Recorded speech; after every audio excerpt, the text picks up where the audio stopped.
Welcome to the New Ideas Original Podcast featuring Shannon, Mr. Rob, and Zane. It feels funny being back on StreamYard now, right? Then did all them other shows on IG Live. Yes, you're a little choppy, but it feels different. It feels like, oh shit, we were here before, right? Yeah.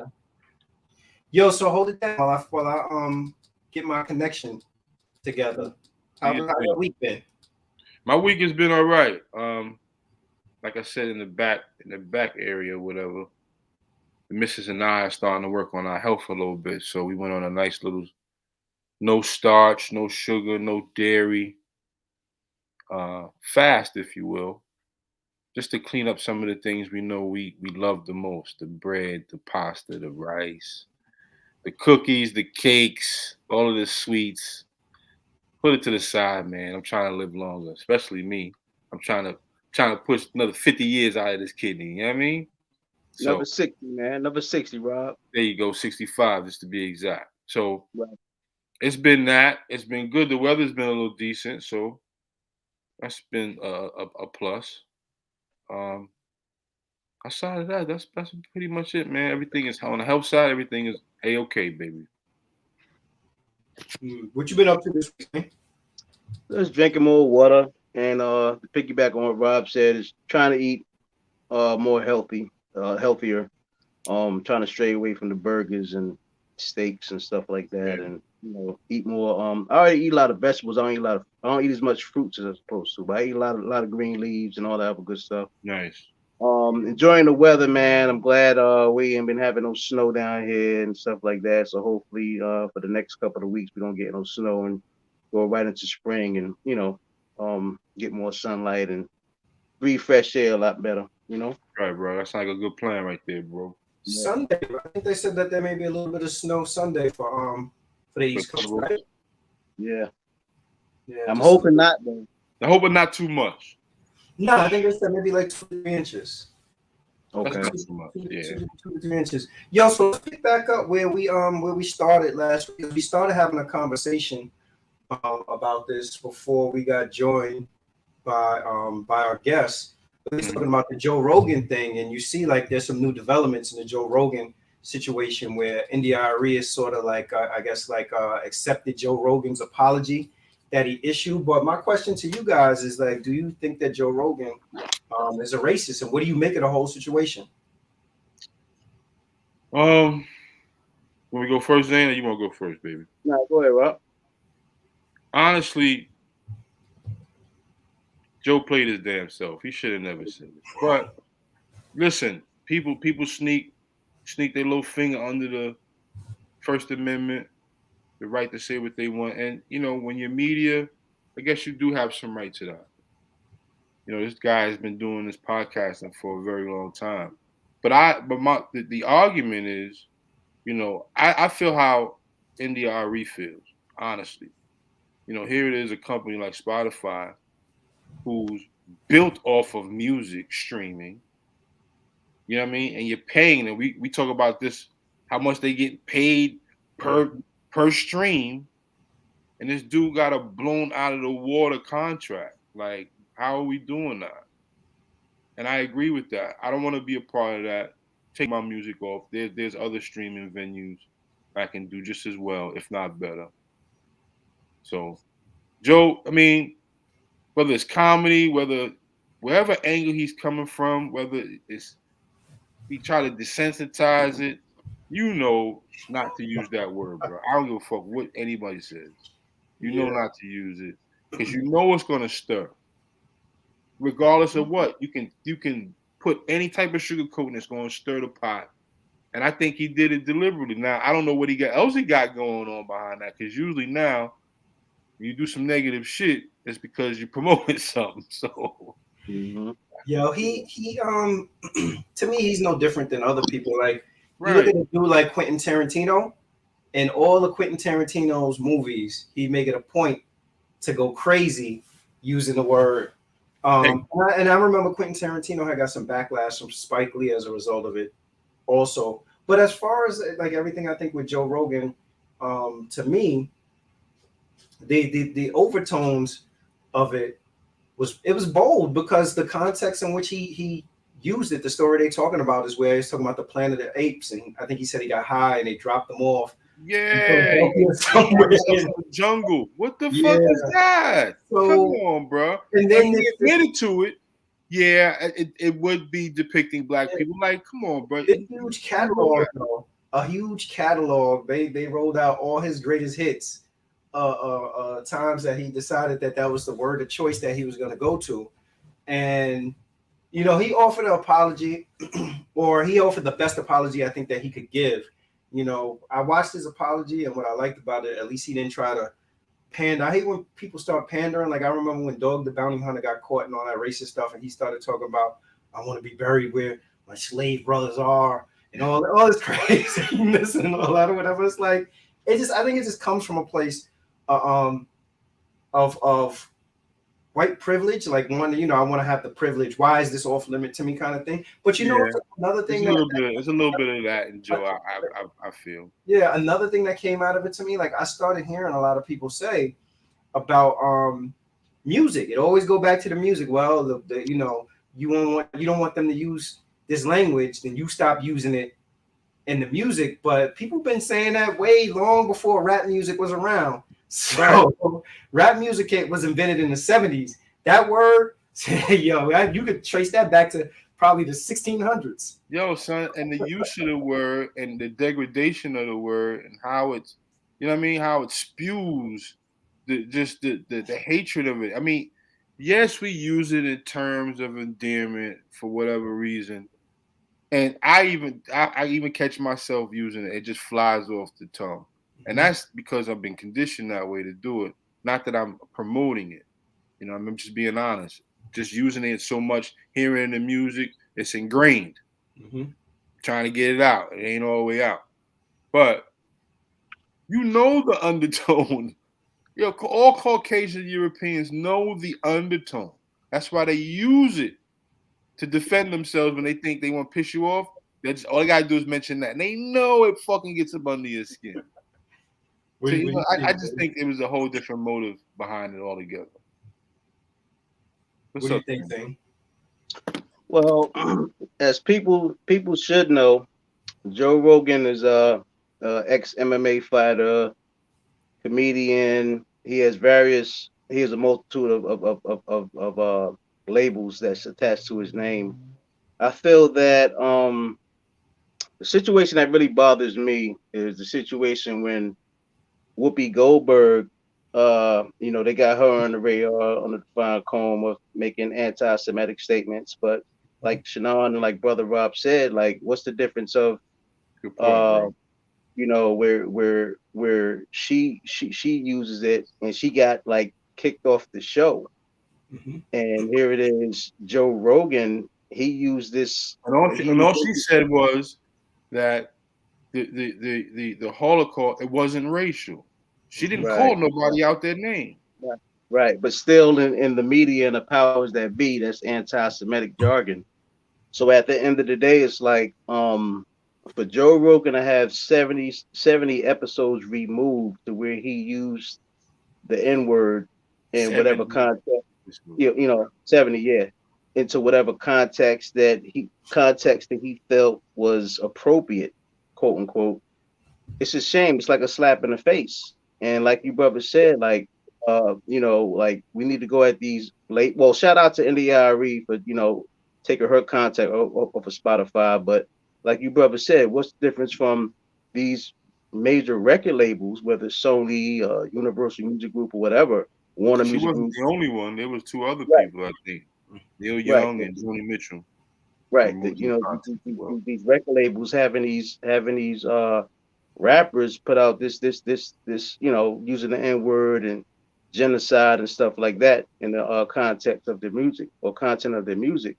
So I think at the end of the day, man, I mean, I looked at Joe Rogan's apology. I felt that it was it was as sincere as I can imagine someone trying to be sincere about it. Right. That's how but you also got to think about this.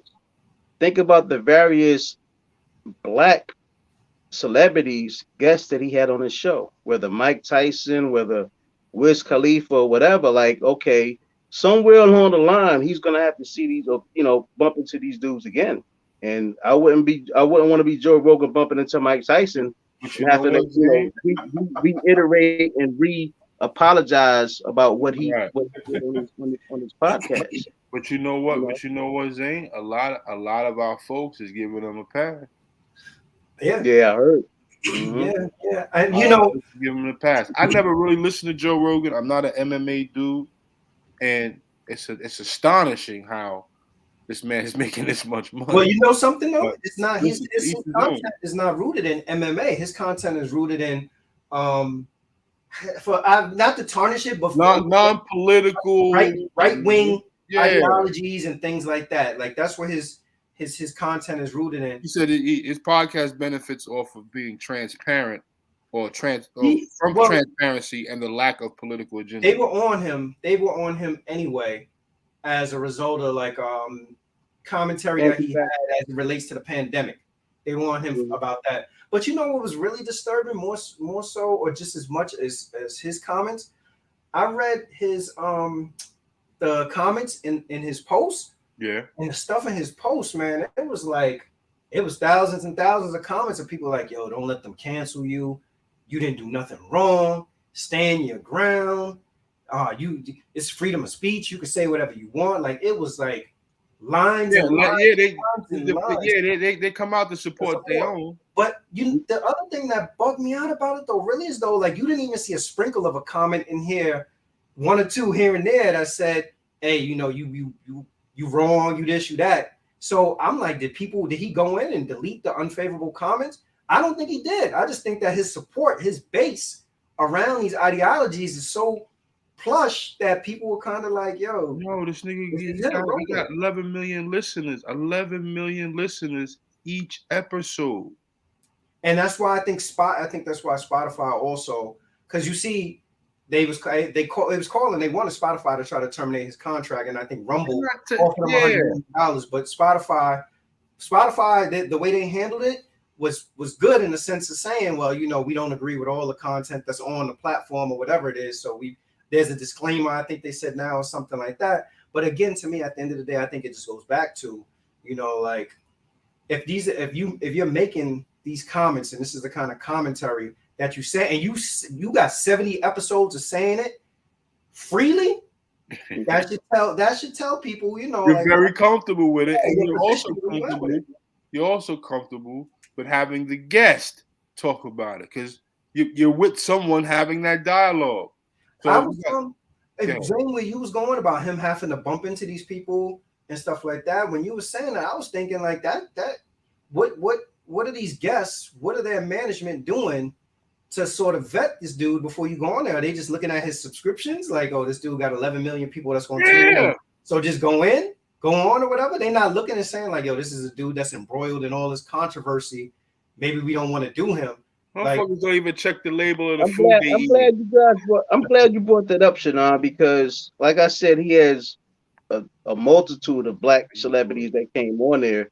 So you mean to tell me that, like you said, like they don't like, or their agent or manager of the guest that's coming on there, or even that celebrity, don't go through and watch maybe 4 or 5 or 6 episodes and see what's going on, what type of content that this guy's putting out? Because for him to have 70 episodes, I don't know how many seasons that he's been through.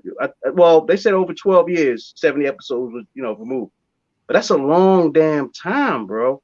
So at the end of the day, podcast like in 09. Yeah. He began in 09 up until today. Yo, but he's not alone. Isn't like the founder of Barstool? Didn't he get caught with the same stuff? And that's why Gillian Waller was getting heat, saying, how could you sign with this dude after he got caught? I think they caught him like some racism and sexism stuff. Yeah, like the founder of Barstool. Yeah, Spotify gonna have to duck him in the basement, like put his podcast at the bottom somewhere. I do think though that it's two separate discussions, and I think that's why the whole point around having a conversation about him being a racist is kind of like dying down faster than it would be for other people, because I think it's hard for people to believe that it's genuinely rooted in him making these racist comments versus you see how just now like we even intertwined in it the pay rate that he gets versus what the artists get. So that's to me, that's two separate conversations. It's a conversation. And it diminishes the conversation about the racial stuff that he's saying if we also have drug in this other piece about, well, these people aren't properly compensated, and he's on here, you know. So to me, it's like, forget the compensation. If they were being compensated at the same wage, it still wouldn't make it right what he did. That's you know. So I think people need to kind of like, we have to focus in on, if we feel that what he said was horrible and it was a bad thing, then we need to keep our foot on his neck based on that, not on the basis of how much he made. Because the truth be told, if his contract was $100,000, we need to have the, you need to have apply the same level of pressure for that you would apply for it being 100 million. Absolutely. I think one of the major factors in this situation is that besides him, or he already made his public apology.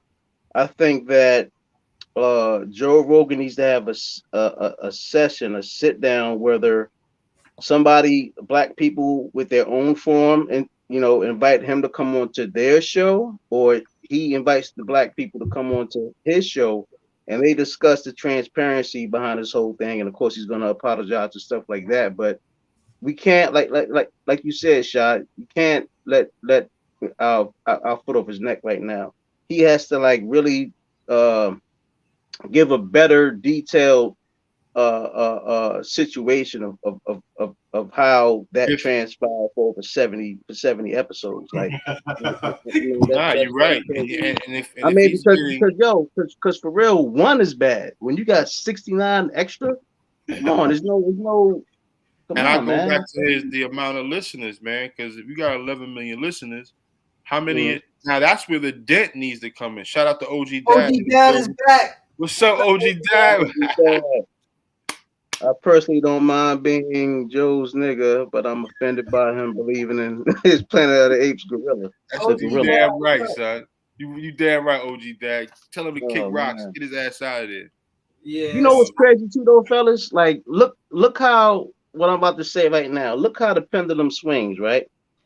Spotify went from a $60 billion to $36 billion valuation. They lost 24 million, as far as valuation. So do you guys feel that with a mixture of, like how Shah said earlier, with when Joe Rogan had the anti-vaxxer doctors on that wasn't really credible in a lot of the medical do you think it was a mixture of that, and also Spotify needed to get their numbers back up as far as the build, to gain at least half or some of them billions back? So what I'm thinking is that a lot of people that wasn't our color, they heard of Joe Rogan but never tuned into his podcast.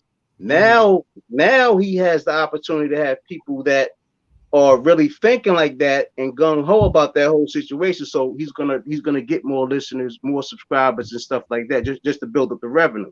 So what do you think about that? I'm saying their valuation since this happened, their original valuation was 60 billion, now it's 24 billion, or it went from 24 billion to 60 billion? No. It was 60 and it went to 36 billion. So they lost 24 billion. 24, wow. After this? Yeah.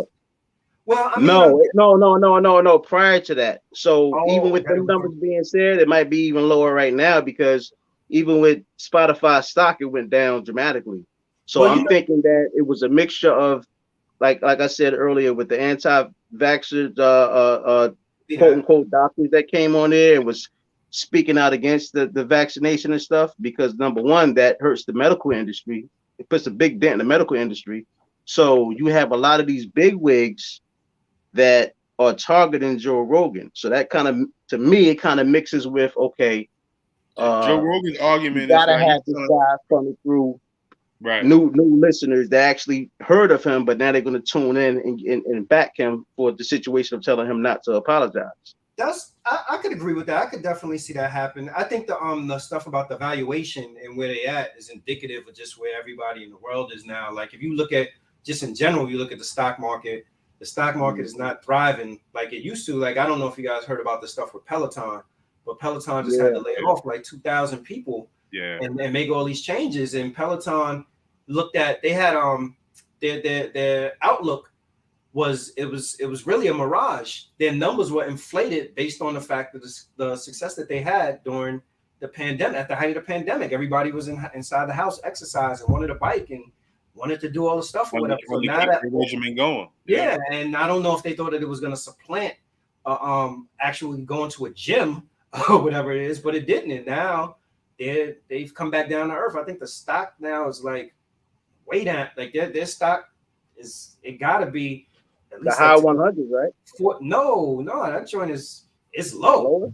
Whatever, it's low. It took like a $40 hit or something like that. So, I mean, and to bring that back around to like the Spotify thing, like I'm thinking that also, you know, the cool thing about podcasts, you can listen in the car. But I think that, remember, like when we started doing this, the podcast market was so saturated because everybody is like, all right, I'm gonna get inside, I'm gonna tap into my creative chops. So everybody has a podcast and everybody's doing these kind of things, you know. And now it's like you see it kind of tapering off where people are like, I could go outside, or I could do this and that. I really want to put this much energy into it, kind of thing. So that's maybe the reason why Spotify's numbers may have taken a hit. But Zane, I think you want something like the numbers could go back up easily with this controversy, because you're gonna have people tuning in to be like, wait a minute, maybe we need to support our brother Joe Rogan.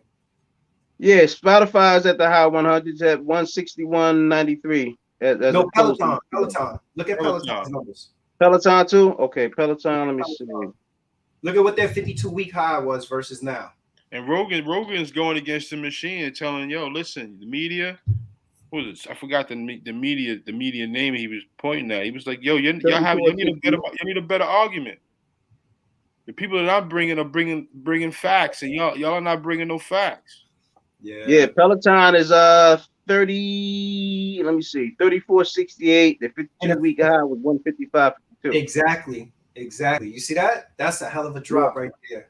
That's a hell of a drop. So while we on the subject of we talking money, you know, let's talk about this: the $1.6 trillion spending power. Oh my God. that Black people have. Oh but my also God. a decline in wealth of Black people. There, I mean, all right. So let's start with, what do you attribute this to? Go ahead, Rob. I'll follow up. Are you frustrated about this, Zane? Zane making faces. Yo, man. I tell you this. We can spend some money with the best of them. I know that. Mm-hmm. And to think, you know, there's 50 million of us in this country, and our, what do they call it, GDP? Yo, we can run a country right now. Yeah. Yo, the top 20 countries by GDP, of course, United States being first. But where do we live? United States. Yeah. China being second, Japan is third. And we already know about them, India, Germany, so on and so forth. But when you start getting to countries like South Korea, has the same GDP as us, 1.6. But what's South Korea's population? Probably triple us. What's the other country? Canada. That's 1.6 trillion GDP. Wow. They right there, son. And here we are buying iPhones for $1,800. Jordans, we got every Jordan on our wall. Yo, son. Yo, we're poor with money, man. And we keep all these nations and these countries floating. Floating. Asia, it don't even matter. It's so many countries that we keep afloat just by our buying power, because we like to spend. Mm-hmm. What can you attribute this to?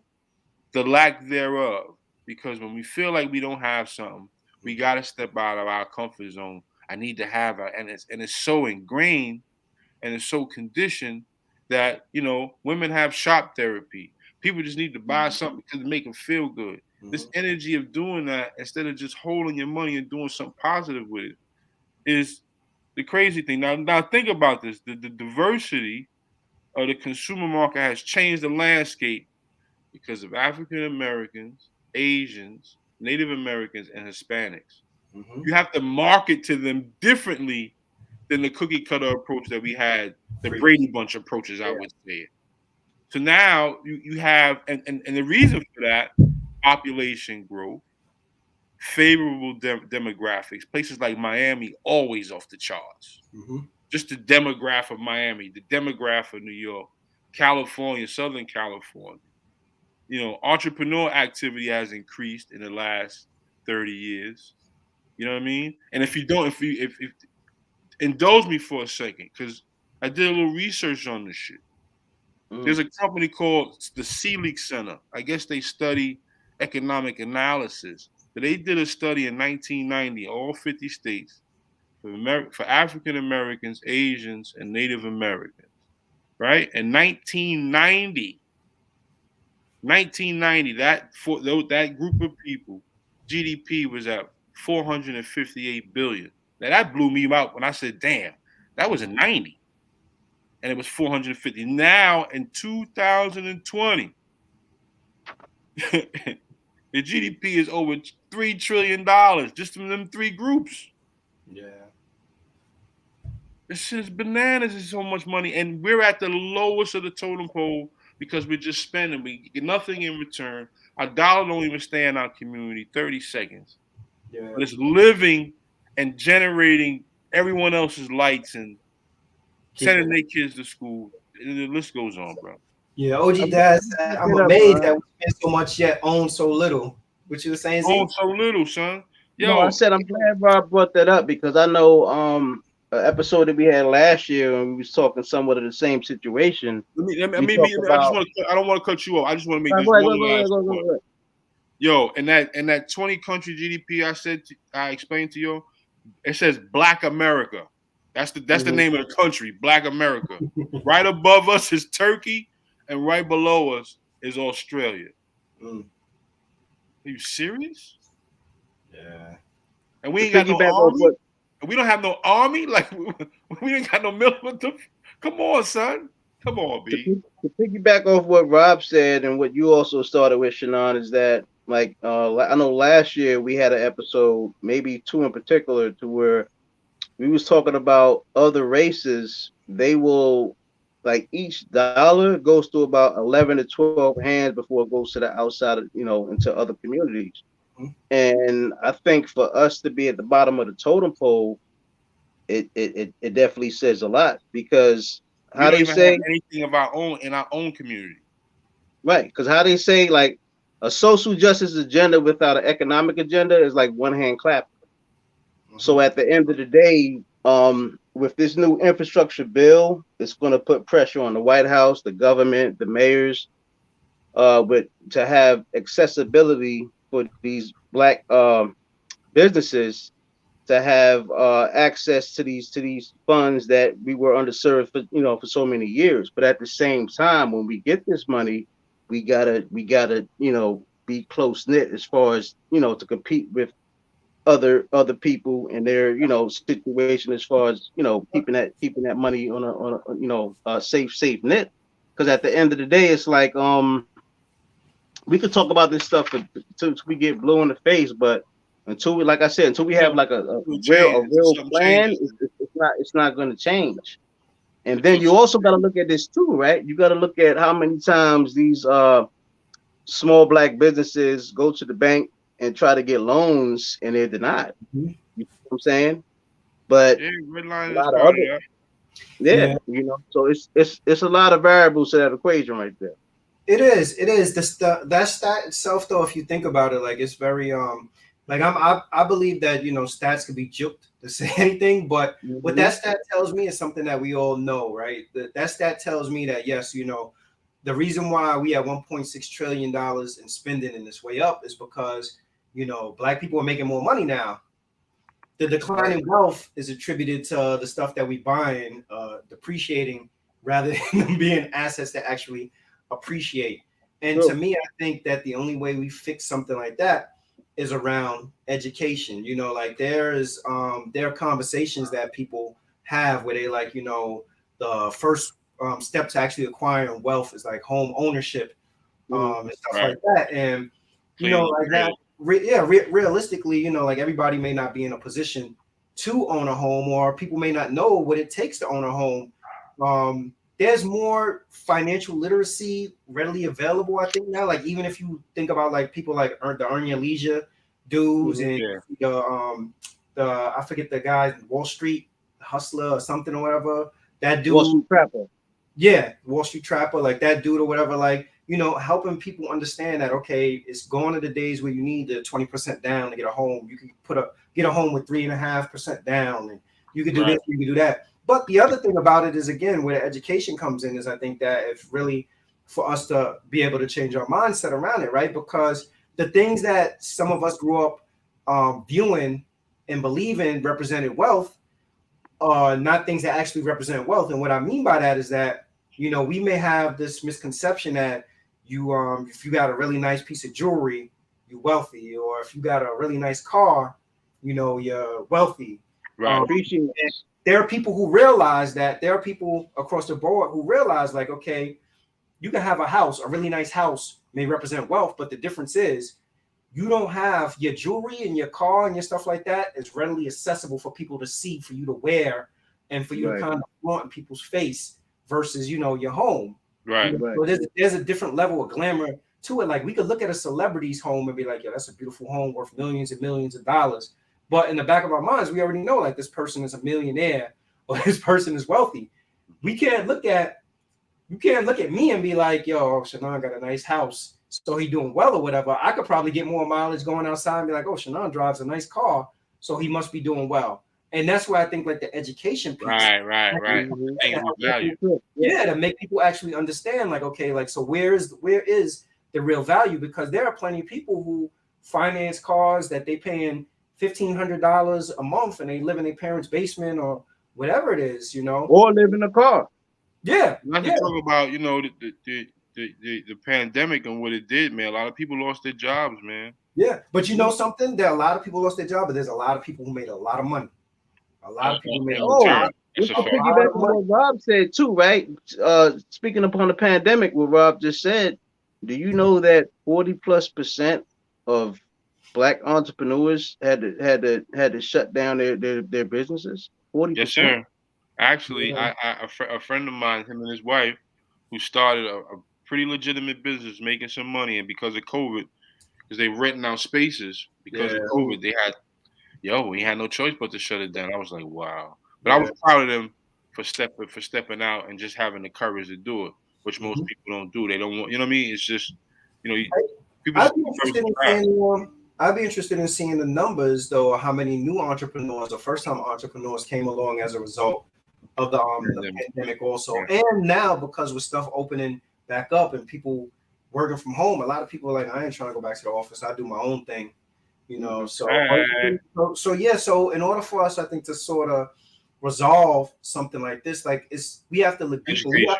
Because even when you start talking about home ownership and wealth and stuff like that, we already at the disadvantage of the redlining that people have done. So, you know, if one set of people in our country can amass wealth in a neighborhood where the home is valued at $700,000, but I live literally right across the street and mine is valued at $300,000, then that really doesn't help in terms of a representation of Black wealth either. That's you know, and again, like, it's bigger facet. You start talking about the cost associated with people going to college. So yeah, you're getting the spending power, and what Rob was saying, you're getting the spending power when you financing all this other stuff. You making all these other people wealthy, you know. And again, it's like the consumerism part too. We're the number one consumer. We consume a lot of stuff that's not. Shout out to brother Ben X, man. He started a thing called Hereafter Farms. They bought so much acres of land. I mean, they're just shelling out hundreds of acres to families who want to buy them. See, that's something wise to do with your money. Now you can, whatever you decide to grow, you can market it, you can trade with it, you can, you know what I mean? You can have something exclusive going on. You know what we have to do, Rob? We have to figure out how do we make that the flex, though. Yeah, make it cool. That's what I'm saying. Make it. You're right. How we have to figure out how do we make that the flex? Like, because right now, a person be like, oh, you got a 500. A person they put more respect on a person who got the 500 bins over the person who got 500 a land. Like, you know, it's a mindset that we have to switch. We have to use the lens of longevity to say, you know, the things that you're wearing and that you have materially, those are very temporary. We have to stress how temporary they are versus, you know, the long lasting of generational wealth and how many people it can affect. And you're fucking the generation, man. You're affecting families beyond families. Um, Yeah. that in itself is what we need to speak on a lot more. Yeah. And get people to see it, man. Yeah, we sometime last year also in one of the podcasts. I remember we were having like a quasi debate. I don't know if Rob you were on. You may have been on, but I know me and Rob, me and Zane, we was talking about. Remember, I was saying also like the like financial literacy for people in the hood. Right. And I think Zane was saying like, yo, it's, you know, whether you grew up in the hood or you had these humble beginnings or not, you still should be able to have some type of wherewithal when it comes to financial literacy. And honestly, I attribute some of this to this also, you know, like the financial literacy piece around, like when you living out in the suburbs and stuff like that, like the kids don't nearly put as much of an emphasis on having the drip like the kids in the city put on it or whatever. You know, like most of the time, financial literacy was modeled to some degree at home where people, you know, they learn this, they learn these different skill sets. And we have a situation now where you look and there's adults that don't know how to write a check. You know, there are people. I remember years ago I used to work in foster care and talking to this kid. We used to have to do assessments, like life skill assessments for the kids. And and one of the questions was to gauge their financial literacy and money management. It was something like, where do you go to do your taxes? The kid said the library. He was like 17 years old. You know, like these are just, there's nothing against him, but these are just. That was a straight up answer. That's all he knew, right? These are just conversations that we haven't prioritized, you know, and where, you know, where some of us grew up at. It's like we've seen people get money. We may know that they put it in the bank, but we don't have enough conversations around, all right, what are they using their money? How are they using their money to generate additional money? You know, the extent sometimes of our financial literacy is get your money, save your money, and there's no step after that. I think another thing too that plays a major factor is like investing in stocks and bonds and like I said earlier, real estate. And I don't think that's something that is under the microscope enough as it should. But shout out to like Rick Ross. Like Rick Ross talks about it. You know, the rapper Rick Ross and several other different celebrities, Jay-Z, whomever. And at the end of the day, I just wish it was more content as far as like rappers, like how Shannon said, will talk about more financial literacy than the chain that they got or the car that they purchased or what have you. Right. You know, I'm gonna tell you though. You know what, shit too, Shah? I'm glad you mentioned education too, man. Invest in yourself too, and invest in taking. You know, I'm still working on it, but I invested in a small little herb class. I know how to use herbs for healing, for all sorts of medicinal purposes. And that was just off the whim of me saying, I need to learn about that. You know what I mean?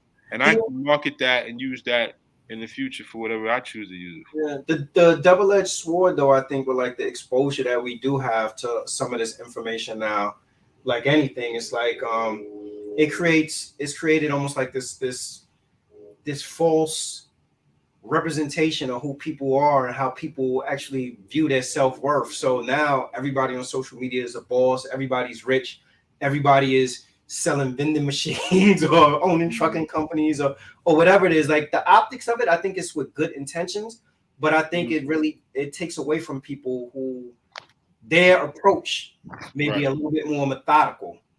And if you got over 10 pairs of sneakers, I say even like 5 pairs of Nikes, invest in Nike stock. You got an iPhone, invest in Apple stock. Yeah.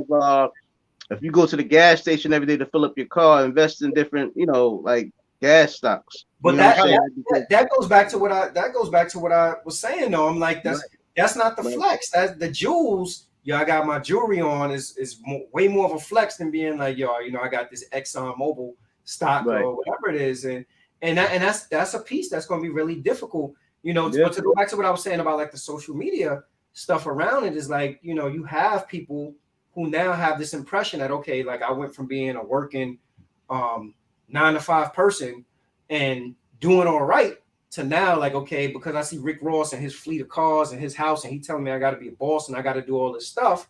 So now I got to run out and I got to make this huge, significant investment. I got to do this and do that or whatever.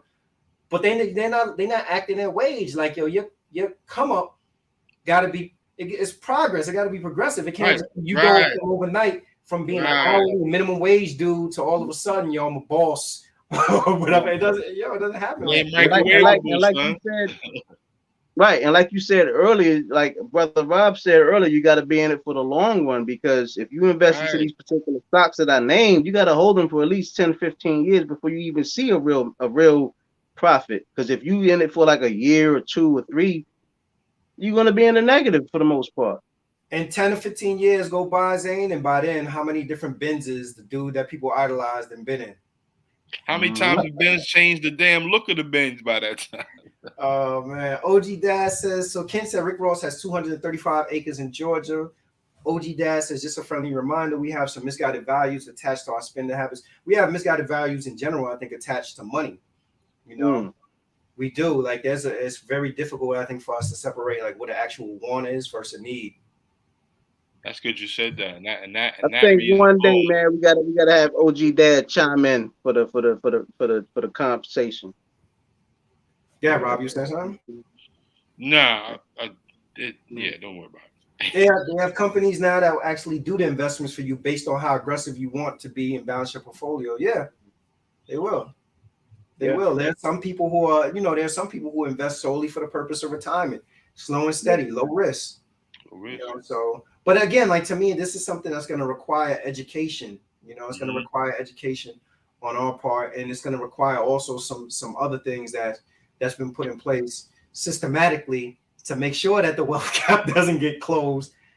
So I don't want us to just throw it off and dump it off on black people get money and they take their money and they go out and they buy the cars and the jewelry or whatever else it is. Yeah, and that's why they're not wealthy. There are some other factors in there that we need to attribute to why the despite the $1.6 trillion in spending, the wealth is not necessarily money. We spending money like Canada out this bitch. Yeah, so speaking of money, a digital version of U.S. currency. What are you guys' thoughts on that? Yo, let me say before y'all say this.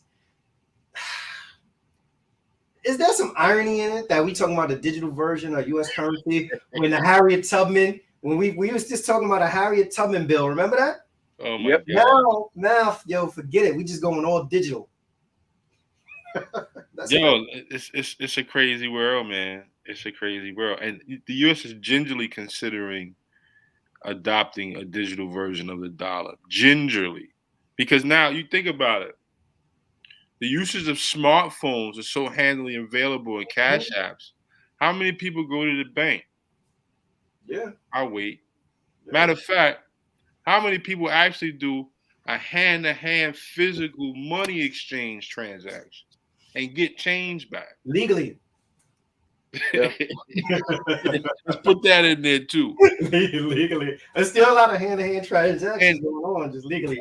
The idea is good for the dollar, but what comes with that, along with that, the idea is you don't have to worry about no transaction fees.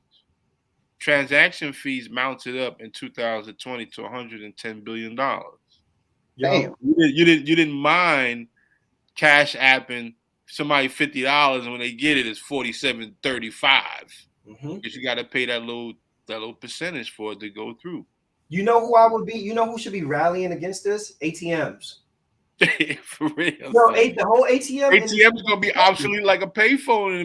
ATMs could forget about it. And to go back to our last conversation, this is what I was saying. Like, I've seen stuff on social media where people be like, you know what, you can put an ATM here, rent an ATM, do this, do that, or whatever. What if you went all in with something like that? I was like, yo, I'm about to get these ATMs, run this ATM business, and now here you turn around.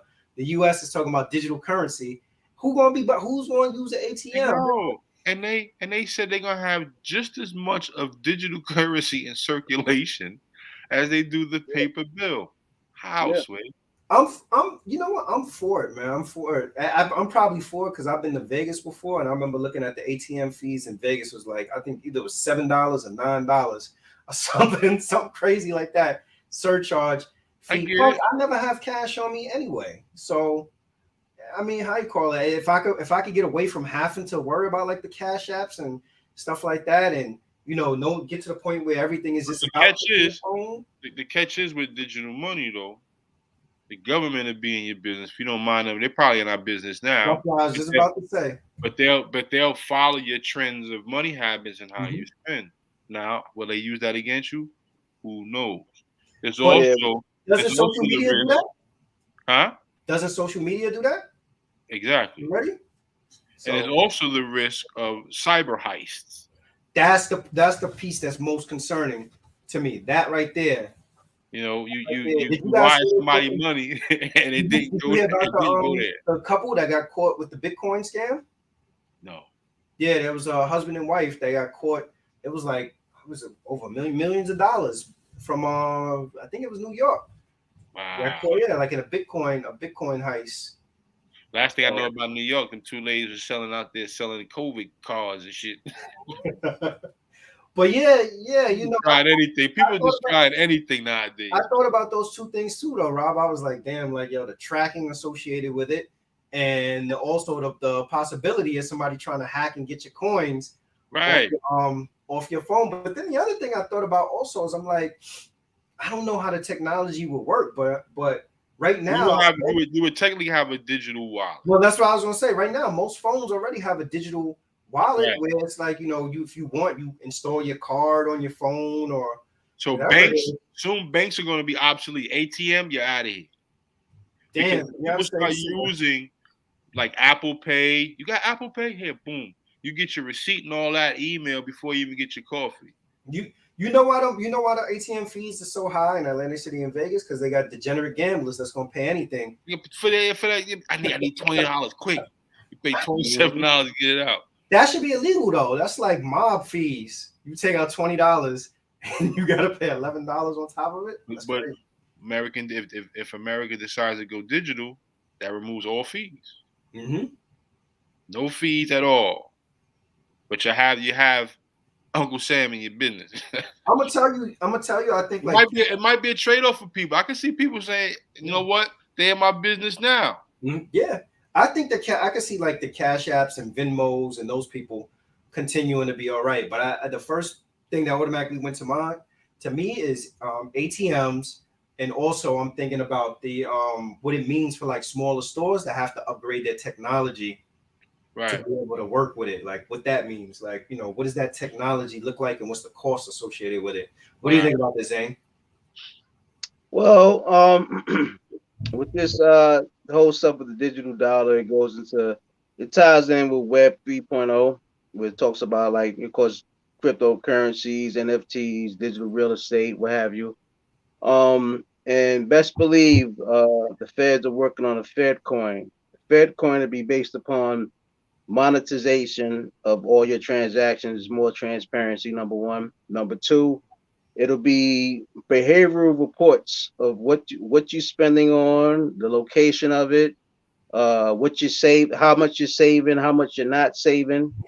And if you're not saving, they're gonna give you more credit for these actual Fed coins in order for you to, I guess, just like how the bank do, to be in more of the red, to be to actually borrow more anyway. Then number four is that, just like you brother said earlier, with the banks, with this whole situation with the cryptocurrency, it just goes upon decentralization. So it cuts out the middleman. But I still think at the end, it's the Fed planning this whole thing behind, because at the end of the day, just like how you said, Shad, you got Cash App, you got Venmo and all that. They don't have no overhead. But when you deal with Bank of America, you deal with Citibank, Wells Fargo, you got so many damn locations per square mile. Yeah. You know what I'm saying? So at the end of the day, I think it's all it's bait. It's bait, bro. And then once they see, the main thing about this cryptocurrency stuff with Bitcoin and everything else, like we said numerous episodes ago, once they do away with the cryptocurrencies that really don't mean anything, that's when Bitcoin and Ethereum and all that stuff's gonna go through the roof. Now, as y'all know, that XRP, well, Ripple XRP is in court still with the SEC, and that's going to get dragged out. But for the most part, what I'm seeing is that XLM, which is Ripple, that and Stellar Lumens are going to be the main ones, because Ripple XRP, they have the contract with the Bank of Israel and all these other big time. Well, just having a contract with the Bank of Israel says a lot, you know. But at the end of the day, they doing this. No. I'm not gonna give too much. But at the end of the day, if I was gonna invest in cryptocurrency, it'll be Stellar Lumens and it'll be XRP. And So once XRP go through the court litigation and stuff like that, it's gonna shoot up crazily. Like I said, 6,000% in 5 years. I had it wrong. I said that they got a couple of millions. I said it was 300 billions. That's what they got, was 300 billion. Wow. At Bitcoin. And then here's the other thing that I think is good. They have cheap solutions for stores that you can use via iPad for the digital wallet. Here's something that just popped in my mind or whatever. So do you think that if they do go to digital currency, follow where I'm going with this, if they do go to a digital currency, do you think that that'll reduce or have any type of connection with a decrease in crime? Say that once more. Do you think that? Do you think that if they do introduce, if they say, all right, we go into a digital currency, do you think that'll lead to a reduction in crime? Is there going to be a correlation between digital currency being implemented and a reduction in crime? Nope, because a criminal mind is going to be a criminal mind to the end of time. So that just means that they have more accessible funds to do whatever they have to do. But it'd be less bank robberies. But so here's excuse me, here's more white collar crime. Here's where I'm going with this. The reason why I say that is because we said earlier that one of the drawbacks from this is the tracking habits, right? Right. The tracking habits of it. So if you a dude that you doing illegal endeavors and your digital currency is fluctuating like that, like because my mind just went to, like, if a dude is going to get a prostitute and he gonna be like, yo, hold on, you got a digital. You gotta have what's your LLC or whatever, what's your thing? So what's your Chase account? So I could, exchange. I'm just thinking about like that tracking. Now you think about that. And that's what I mean by the exchange of physical money. You can't. There's certain things you won't be able to do, and that's one of them. From a prostitution standpoint, them chicks want hardcore bread. They don't want no wire. Look, the federal government is tightening up. The federal government is tightening the reins so much on how you could even have money. Like, these are some of the practices that's put in place for them to monitor what's going on. So if you if you deposit more than a certain amount, it's automatically reported. Over 600. Well, no, you're talking about through Cash App. Then you talking about Cash App and stuff like that. I think it's 600 or 700. Those things. If you go into the bank and you deposit, I think over either $8,000 or $9,000. No, over a certain amount is over 10 grand. Sure, but if it's at a certain amount, it automatically is reported to the IRS. You can't even go in to buy a house. How you call it, without justification as to where you got, like, a paperwork trail of support as to where you got the money from. Mm-hmm. So gone are the days where underneath your mattress you got, I'm sitting on 500,000 underneath my mattress.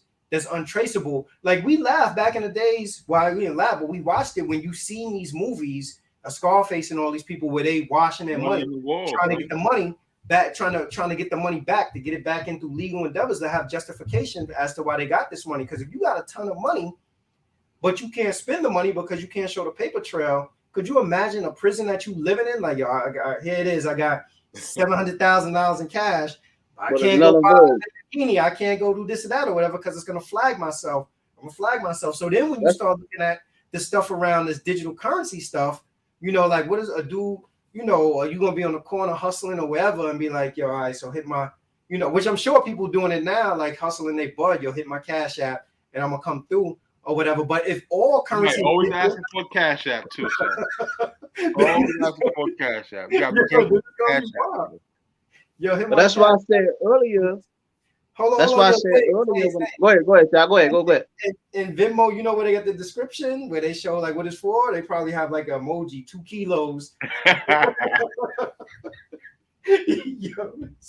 Yes. No, that's why I said earlier when the Fed coin gets implemented, that's going to be transparency. It's going to force people to get digital wallets. So even the stripper that you brought up earlier, the stripper's going to have some type of digital wallet. You're going to have a digital wallet in order to get that payment. I didn't say strippers ain't. A stripper's a legal profession. I said I'm sorry. To the prostitute. The prostitute going to have they're going to have their smartphone on them, and they're going to have to have a digital wallet. Yada, what coin is that? Yada said government coin is already out. Yeah, I think that just take the Johns, yo. That's definitely gonna take a hit on that industry. For real, son. That's gonna be too crazy, son. A digital version. Yo. On another note, did y'all get a chance to check out like some of the new albums that came out today? The new Mary J. Blige album or the new Snoop Dogg album? Nah. I need to check Perfect that out. timing though, because it's the week. It's a couple of days before the Super Bowl, and they both performing during the Super Bowl. Yeah. How about that? Look at the timing of that. See how marketed it is? And that's why that's why the fucking GDP is 1.6. Yeah, I think Mary J's album is called Gorgeous, and Snoop Dogg's is called Back on Death Row. I think they get the rights to all the songs. Yeah, and I think he bought Death Row, and I think he got like 4 or 5 beats from Hit Boy on there too. How about that? Hit Boy is doing his numbers. Yeah, so I listened to the Mary J, and I got through like half the Snoop. It's good projects. It seems Mary like has some good features on there. She got of course she got the joint with Khaled. She got Fabio Foreign on there. She got Dave East. Wow. And she got Usher. And I think that may be it. Snoop got Nas on a hook. He has Snoop got like a couple of new people, I think. Also, but what I heard from Snoop so far, it actually sounded really good. I was like, damn, I wonder who writing Snoop's rhymes because he sound hungry again. Snoop, man. Snoop always evolved with the time, man. Reinvent himself, man. He stays reinventing himself. Yeah, Snoop is how you call it, jack of all trades. He got a handle with everything. You got back scratcher off? Oh man. So I'm pro digital. You looking for digital currency? Yeah, I'm pro digital. I think at some point we're all gonna be on digital currency. I think at some point. Let me go through some of the pros of that. The pros of having digital currency. The pros, some of the many pros of having digital currency is transferring money internationally will be more affordable. The speed of it too. Right, yeah. The crypto is traded 24/7, so there's no more 3-day delays or waiting for a holiday on a Monday. It was to be the 4th day, 5 days. Right. Payments are processed faster, if not minutes or seconds. And what I'm looking at is that they might be letting inflation run wild. So Bitcoin, Ethereum, XLM, and Ripple save the economy. You think? You think? Yeah. Oh, no, that's an interesting theory. What makes you say that, Zane? Bitcoin is the foundation. Ethereum is the platform to where things run.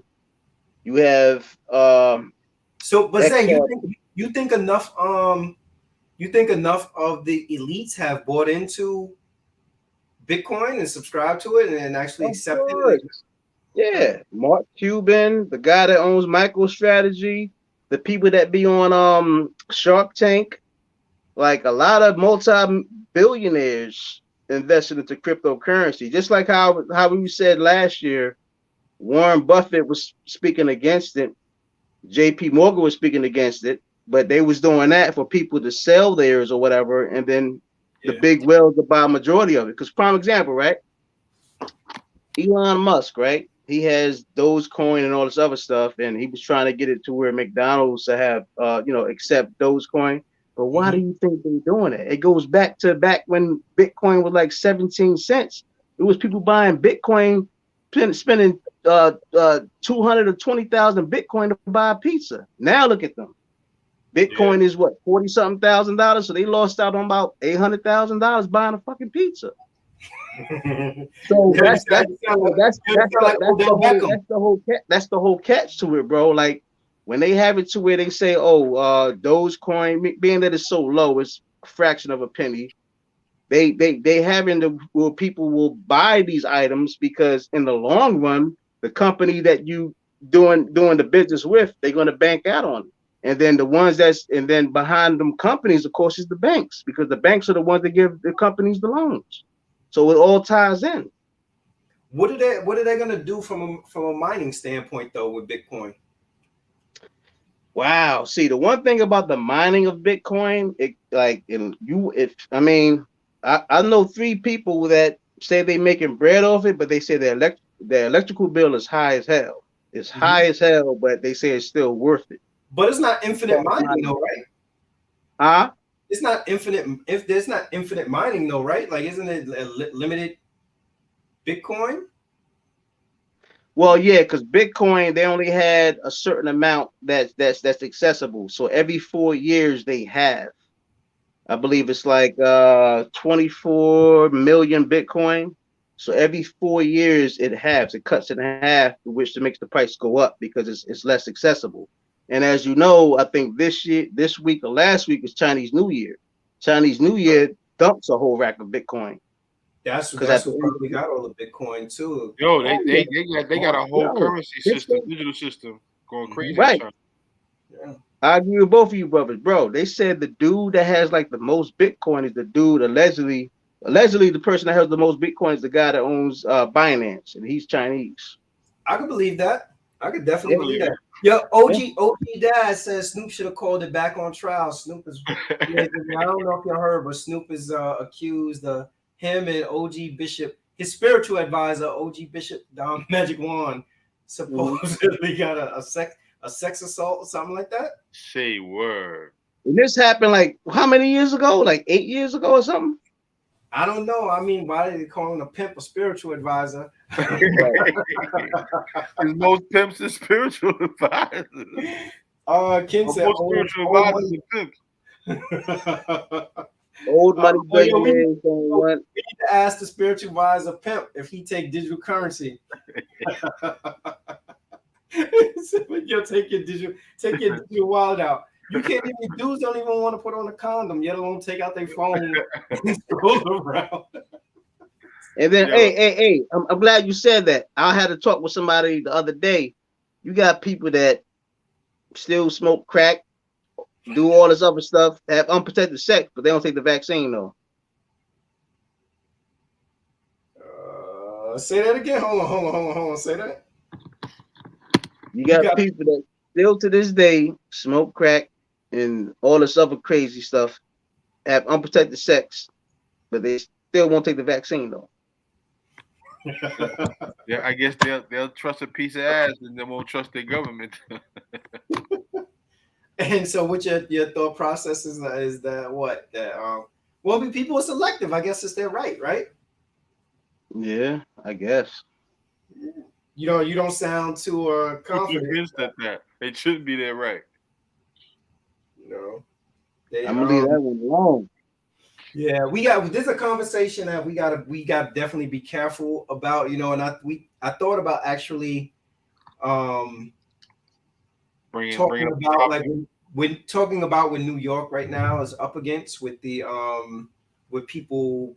I don't know if it went through. I know they have tried to file a federal lawsuit to block the having to actually go and get it or lose their jobs. And I think it's a difficult conversation to have like on Instagram or to have on YouTube because, people they monitor it.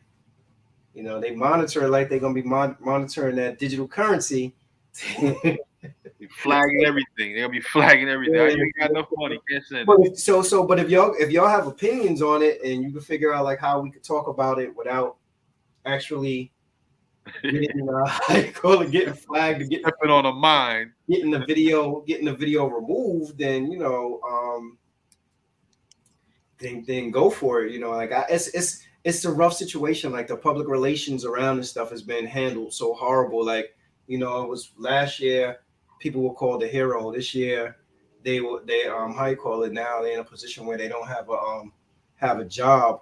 Um but the funny thing about it that I would say is that I think that the people that were called kind of labeled or dubbed heroes, and if they were in the front line, I feel like that was kind of the oath that they took before any of this came to fruition. You know, like it was your job to be police before this happened. So, you know, I don't know if because you were on the front line and you were police during that time that should grant you immunity from whatever it is. Like, kind of makes me think about remember the movie Armageddon, where they was like, if we go do this, we never want to pay taxes again. Right. You know, so it's kind of like, I salute and I'm happy for what you did, but I don't know if that exonerates you from it for the rest of your life from anything else. Like, you know, you go out and catch a body and be like, hold on, player. Hold on, I was on the front line. What Trump say? I can go right there on Fifth Avenue and shoot somebody. I'm not gonna get arrested. Yo, OG Dad said people commit crimes around crack, sex, and anti-vax. That actually rap. OG Dad spitting bars. Yeah, so it to me it's like I don't know because there's been several lawsuits that were unsuccessful for people. So it's sad to see people in a position where they potentially may lose their job, and I kind of resign myself to that. You know, people say that they don't have a choice. I do think that people have a choice. I just think it's like the choices is just not favorable choices that anything that going on, right? Yeah, it's just not a choice that how you call it, like, and the choice that if you look back to even like the election cycle, people were so disenchanted with Biden and Trump, and it was like, wait, I don't like neither one of these people, so I just ain't gonna vote. There were no consequences associated with that. There's consequences associated with this, but the reality of it is every time choices come into play, there are going to be consequences associated with it. Every time I even think about this, I always go back to the dude that commits a crime or doesn't commit a crime, and his attorney comes to him and say, look, you could go to trial, you could blow trial, or you could take this deal, you know, and the attorney advises them like, I don't know if you're gonna be able to beat it based on the evidence that they got. So you could take these 5 years, or you could take the risk. Your ass still. I couldn't imagine myself sitting there and being like, I like these choices, but ain't no choice good. Yeah, unfortunately, we put in a position where it's like, all right, I guess I got to make a choice. Right. So I don't know. I'm gonna check it out and see what happens with them. My thinking is that I think that they would probably it'd be in their best interest for them to probably, if they have no desire to do it, to say, no, I'm not doing it, and continue to take legal action against it and see where it goes from there. Right. Yeah. So let's get your Super Bowl prediction before we get off. Who you got for Super Bowl? Sha and Rob. I just wanted to chime in what you just said. So if that happens, right? What I'm thinking is that the ones that don't. What are you talking? Are we talking about the last conversation about the anti-vax? As far as with the you said the cops and stuff, of people on the front line, right? Yeah. Mm-hmm. Well, especially with cops, like we said about maybe 3 episodes prior, if the cops don't want to take it, then the ones that's going to supplement them is the military, because the military they have to take the vaccine in order to be active. And once they come in, that's going to take about 90 shots anyway. What's the vaccine gonna hurt them? But they ain't taking that one. They can take 90, but they like, I ain't taking 91. I ain't taking 91, son. Oh man. Now, you said something about the Super Bowl? Yeah, I said, what's your Super Bowl pick? Super Bowl pick, I'm gonna say, even though it's gonna be in LA and you got the LA Rams against the Cincinnati Bengals, I think the Bengals gonna pull it off by prediction of score. It's not gonna be a blowout. I would say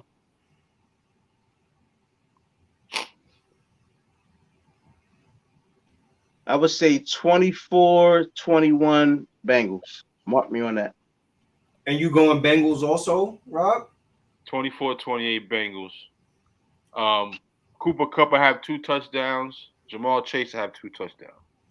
Okay. I'm gonna go with, as much as I like Joe Burrows, I'm gonna go with the Rams. And the reason why I'm gonna go with the Rams is because I think that the Rams Got a star-studded team. you know what? The Rams, I think, are built to win now, and I think that Sean McVay has probably learned something by being so outcoached by Bill Belichick that first time. Yeah. That I think that the Rams could probably put together a decent enough defensive scheme where they could give Jalen Ramsey, even though they feel like he's a lockdown one-on-one dude, that they could probably figure out how Jalen Ramsey, with the assistance of other people, could try to keep Chase in line. And then meanwhile, on the other end, I think that the Rams, if they don't make a whole bunch of mistakes, that they probably could pull off a close game. I think the key to beating the Bengals also is the Bengals' offensive line is horrible, and then you get the offensive line, the defensive line that the Rams have, that they probably will end up getting to him. They gotta get somebody though that actually could. They gotta find somebody who could kind of be either a spy or keep Joe Burrow in the pocket. If you could keep Joe Burrow in the pocket, then you'll be all right. And what I saw from that last game was more Kansas City. Patrick Mahomes, I don't know why he got nervous and choked, but at the end of the first half, he came undone and never got it back together. And I think that that's the reason why they lost. I do think though that Cincinnati is on the way to becoming a dynasty. I think for some reason I just feel like that the Rams, with them being built to win now and Sean McVay having that experience under their belt, that they probably will pull something off. You know, but the beauty of it is that my team is not in it, so it don't matter, and I'm not betting, so I can watch it as a fan. I tell you, you're gonna make a lot of money though. DraftKings. Oh, of course. OG Dad said, I predict that there'll be a lot of racism. That's my pick. I'm angry at the NFL interfering with my love for the sport of football. The NFL is the biggest plantation in the world. Yes, sir. I think when it comes down to it, it's all about the money. And when you guys get off tonight off the podcast, or maybe tonight or tomorrow, looking to see what's being built out there in Ohio. And when you look to see what's being built out there in Ohio, I think they're gonna have it curb. They're gonna curb the enthusiasm for the Bengals to win, because just by the Bengals winning, that's bringing money into Bengals is a good counter team, man. I can see them countering what LA does a little bit. Yeah, no, they're great. They're a great team. If they won, multi-billion-dollar facility being built out there in Ohio. See, and that's why the GDP is so damn high. See, and if Cincinnati wins, that's gonna prove me right. Yo, this is more like the sports crew lane, but I'll say this though, like to speak to what OG Dad is saying, I don't know if you guys noticed that miraculously after Brian Flores came out with his lawsuit, now Lovie Smith got a job. Yeah, how token is that? That quasi black dude, he got a job. Just like you brother said last episode, all it takes is for one person to step up and then see how things fall through. Tony Dungy gonna come back. They might find Warren Moon somewhere. Like, Morgan Freeman, now the head coach of the Giants. They're gonna start hiring all the brothers now, son. Whoever they think is whoever they could find who they think is the blackest person in the world. Flavor Flav has just been hired to coach the Tampa Bay Buccaneers. Yo, any representation. Yo, thank you. Okay, Z, before we close out. Who's gonna buy a team? Somebody was about to buy a team too. Black guy. What's his name? They trying to get Robert Smith to bid on it, but he said because he's from Denver, he said he's not interested. I know you're talking about. I know you're talking about Kanye West and what's the name? Kanye West and Antonio Brown team that have Donda Sports, and Donda Sports is trying to acquire the Denver Broncos. Nah, he ain't talking about him. He's talking about the media dude. Byron Allen. Yeah. Byron Allen. Ain't nobody stunting Kanye West for no. Yo, this is And that's $1 billion franchise. Whatever. Kanye West got a whole set of problems. A whole other set of problems. So he ain't in the conversation. But Robert Smith said he's not right now. Robert Smith said he's not interested. And I think Roger Goodell was trying to get him to do it. Oh, word? Yeah. And then they said, here's the crazy thing. I think Byron Allen got $300 million.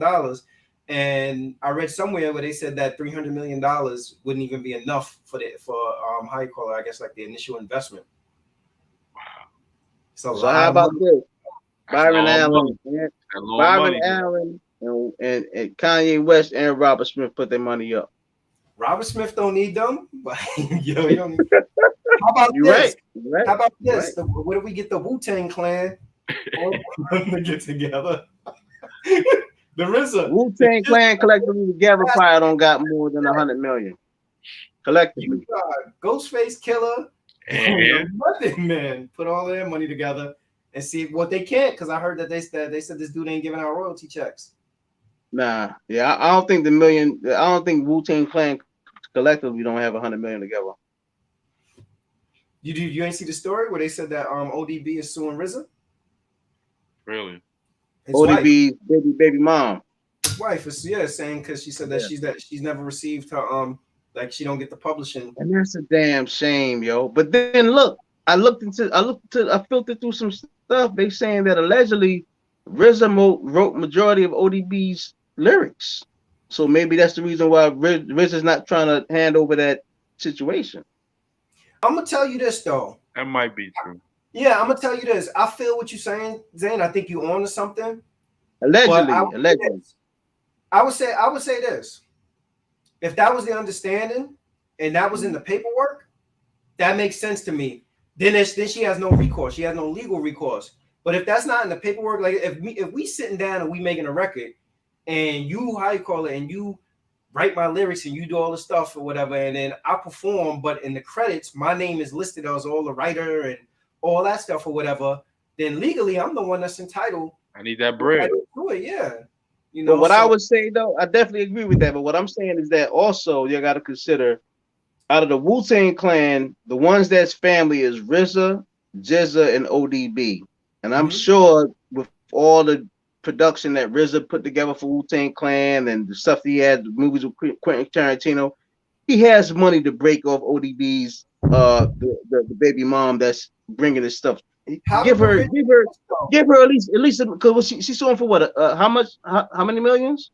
I don't know, but the rich stay rich by not paying. Give her something, but give her something though. You know, that's his, you know. His position is that he already did. His position is he said that your Zane face is give us something. Like don't give us something. He said he already gave us something, so he ain't trying to just break bread to break bread. Like yo, I hope hold this million. That's what happens when people start counting their pockets. Yeah, counting people's pockets. Yeah. Like you doing all this. I know you got 5 million. That's it. That's all I want. Rob, how far? Because not saying no names. You know what that's in comparison to? Who? Get the rapper that's still active from the Bronx, and the rapper that passed that's from the Bronx, and the baby or the wife trying to sue the other person from the Bronx for royalty money. Okay. It's the same situation, bro. Sounds that way. I know exactly what you're talking about. How far are you on the Raekwon book, Rob? I'm almost 3/4 through it. Okay, because this I got it too. I'm in the 4th chapter. Yo, this theme though of the business practices of how you call it of RZA and his brother. Divine. It's not brand new. Like, you know, like there are people who have questioned those business practices for quite some time, you know, and it's because it's all under Wu-Tang Productions. So there's a lot of those artists are like kind of like, yo, where's my bread? You know. Yeah. So Staircase Stage. Yeah. One of my favorite rappers from the Wu-Tang, Raekwon, man. Get this book, y'all. It's a great book. Zane, you gotta stop doing commercials for free. Hey man, I'm just showing love, man. I actually met Raekwon back when I lived in Jersey at Menlo Park Mall. He was a cool brother. Red composition notebook. Once you get this red composition notebook, you can go anywhere for it. You don't even look. We have it in blue if you're a Crip. We have it in red if you're Blood. When you open it up, Hey, you see wonderful hey, pages. you know I collect, right? Red composition book presented by Hey, Zane. T. Higgins, college card. He playing the Super Bowl this Sunday, man. Y'all go ahead and support T. Higgins, man. Who's He the man? might come to You the didn't look. You slipping. You didn't say Don Russ. You didn't say Fleet. You It's, Tops. Prism, Prism. T. Higgins. Boy. Oh, hey, so look, right? Me and the homie Brad, we went down to the card shop. You know, we big time card collectors, right? B-side. Shout out to B-side. Yeah, shout out to B-side, man. I was chilling with yesterday, and we went to the card shop. We go there, you know, every couple of weeks or whatever. I got a Jack Nicklaus rookie card. Tiger Woods. Both cards. Jack Nicklaus rookie? What year is that? What year is that? I can't. It's right. It's right here. Actually, I have it right here. I have a Jack Nicklaus rookie card, and I have a Tiger Woods rookie card, and then I purchased the whole 1990. Remember Skybox, the cards? Yeah. The Skybox set. So it had like Gary Payton rookie, Jim Jackson, some other people in there, whatever. But I'm still trying to find my JFK cards. I don't know where them shits is at. Remember from the joint last year with the podcast episode? I don't know where them joints is at. I had like 18 of them joints. I don't know where they at now. Oh man. Man, commercials. Yeah, man. On that note, thank you for tuning in to No Ideas Original Podcast. We'll catch you guys next week. Peace out, everybody. Next week we'll have a brand new commercial. And them Bengals gonna win. We're gonna have 2 more commercials. Bengals gonna win. Snapple. All